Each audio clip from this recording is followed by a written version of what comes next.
ভাতগুলো গরম ভাত ভ্যারাইটি সব সিদ্ধগুলো ভালো বন্ধুরা দেখুন আজকে আবার মেনুটা চলে এসে আজকে অল্প পরিমাণে একদম ভাত দিয়ে হাঁড়ি থেকে একদম গরম ভাত ঢেলে নিয়ে দেবো তার সঙ্গে কুমড়ো সিদ্ধ পেঁপে সিদ্ধ প্রত্যেকদিন সিদ্ধ থাকে আমার মেনুতে এখন মশারি এবং ডাল আছে ডাল একটু বেশি খাই ধরুন দুটো ডিম ভাজা নিয়েছি হাঁসের ডিম ভাজা গোল গোল করে ডিম ভাজা এটা খুব খেতে ভালো লাগে তার সঙ্গে কাঁকড়ো আলু ভাজা দেখুন এটা ঝুড়ো মাছ মাগুর মাছ ঝুড়ো ঝুড়ো করে ভেজে ঝাল চচ্চড়ি করে দিচ্ছি কাতলা মাছ হচ্ছে ফুলকপি দিয়ে দেখুন কাতলা মাছ এর সঙ্গে আর একটা আছে লাগাটা ভিতরে ঢুকে গেছে ঢুকে নিয়ে আরও পাকা আম আছে চলো আর শুরু করি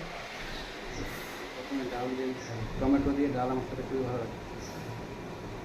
আর তার সঙ্গে কান্দর আলু ভাজা মজা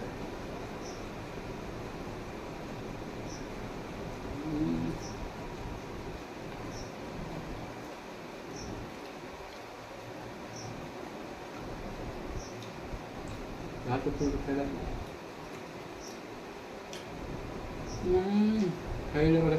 খেয়ে যাবে ফুলকপি দিয়ে আপনার পাতলা আছে